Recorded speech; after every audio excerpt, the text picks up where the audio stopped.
Eu sou obrigado a pagar a multa para recorrer? Pergunta que eventualmente surge, né? O pessoal tem essa dúvida, se precisa pagar a multa para fazer sua defesa, seu recurso, enfim. Não existe esta obrigatoriedade de pagar a multa para se recorrer, mas aí vai algumas dicas muito importantes. Quando o órgão de trânsito, né, quando inicia o processo administrativo, o órgão de trânsito ele expede aquela primeira notificação, que é a chamada notificação de autuação. Ela tem um prazo de 30 dias aí para que o órgão faça essa expedição, entregue para os Correios encaminhem aí para a casa ali do infrator, e após isso, né, ele pode ou não apresentar ali a sua defesa, ou indicação de condutor, se for o caso, pedir uma advertência por escrito, mas em relação à multa, existe uma segunda notificação que o órgão de trânsito envia, que é a chamada notificação de penalidade. O próprio nome já diz, pena, está penalizando aquele infrator. Que pena é essa? É a atribuição dos pontos, se for o caso, e também a cobrança da multa. Nesta notificação, ela contém um prazo para se fazer o pagamento da multa com desconto de 20%. Por que eu estou citando 20%? Porque existe uma previsão de também pagar a multa com desconto de 40%, que é quando envolve o sistema de notificação eletrônica, que inclusive é algo bem desgastante e bem polêmico, porque até hoje muitos órgãos ainda não se adequaram a esse sistema, né? Mas quando você fala em desconto de 40%, você está abrindo mão de recorrer, por isso que eu não vou focar tanto nessa parte. Eu vou falar do desconto de 20%. Então, quando você recebe a notificação de penalidade, você pode fazer o pagamento da multa com o desconto de 20%.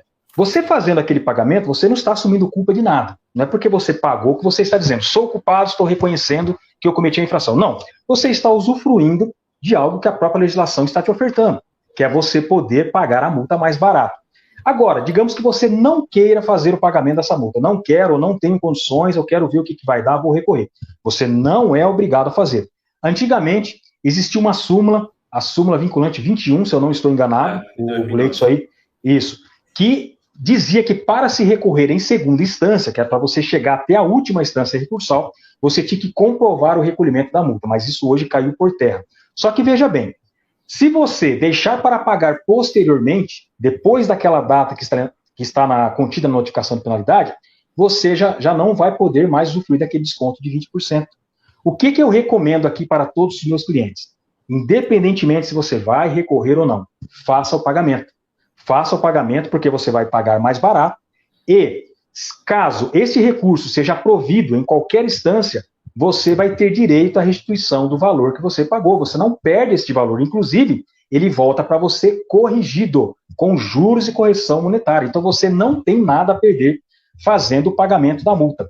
E um detalhe muito interessante também é que houve uma alteração recente na redação do artigo 285 do CPB que passou a prever o seguinte: o recurso em primeira instância, que é aquele destinado às JARs, a Junta Administrativa de Recursos de Infrações, que é exatamente aquele recurso que você tem que apresentar dentro da mesma data que vem ali na notificação de penalidade, com o vencimento da multa, logo que você apresenta esse recurso, automaticamente ele já vai ter efeito suspensivo. O que é esse efeito suspensivo? O órgão de trânsito não vai cobrar a multa enquanto aquele recurso estiver pendente de julgamento. Então você pode também usufruir desta, digamos assim, dessa possibilidade que a legislação de trânsito aí dá. Mas, volto a dizer, sempre recomendo para os meus clientes, se 95% aqui acata, pague a multa. Pague a multa, guarde o comprovante e vamos recorrer. Chegou no final, na última instância, deu certo, comprovante, requerimento, órgão de trânsito, restitua o valor que eu paguei com juros e correção monetária, conforme se determina aí o Código de Trânsito Brasileiro. Só, João Paulo, só complementando, se você puder falar brevemente aí sobre a questão dos 40% que o pessoal está questionando no chat. Sim, em que momento vem essa, né? Sim, os 40%, como que acontece? Tem alguns que entendem que é vantajoso, outros que não. Eu, na condição de defensor, eu vejo pelas duas vertentes. Hoje é possível, se aquele órgão de trânsito ele tiver aderido ao sistema de notificação eletrônica e também o próprio condutor ou o proprietário do veículo, através do aplicativo da carteira digital de trânsito, fazer adesão ao SNE. Uma vez feito esta adesão, os órgãos de trânsito, em regra, devem enviar as notificações apenas por meio eletrônico para aquele infrator. E aí, com isso, aquele infrator, ele pode fazer o pagamento desta multa com até 40% de desconto. Mas aonde está o detalhe? Quando ele opta pelo SNE, automaticamente, se ele quiser pagar a multa com 40%, pela via administrativa, isso é muito importante dizer, pela via administrativa, ele tem que reconhecer o cometimento da infração e abrir mão de apresentar defesas e recursos.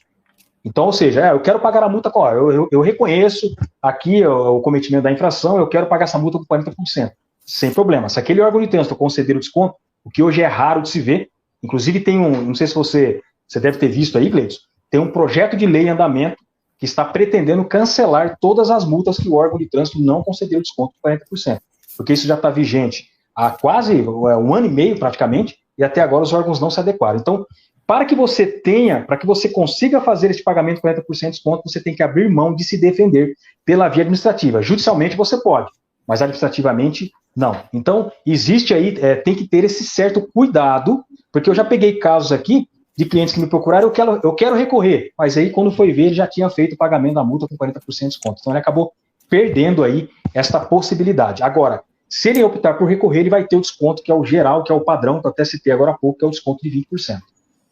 Pois é, e só uma observação, né? Na redação original do CTB era obrigatório pagar a multa, né, para recorrer em segunda e última instância. Aí o João Paulo mencionou a súmula vinculante número 21, do Supremo Tribunal Federal, lá de 2009, que entendeu ser ilegal a cobrança, né, o arrolamento prévio de dinheiros ou bens, né, como requisito de admissibilidade para recurso em processo administrativo. Aí, em 2010, veio até uma lei, a Lei 12.249, que revogou esse parágrafo 2º do artigo 288, não sendo mais obrigatório ali o pagamento para recorrer em segunda e última instância. Você pode fazer o processo inteiro sem pagar, mas em dado momento, concordo com o João Paulo, é interessante você pagar, porque se acontecer de você não ter êxito ao final, pelo menos você não perdeu o valor integral, tá certo?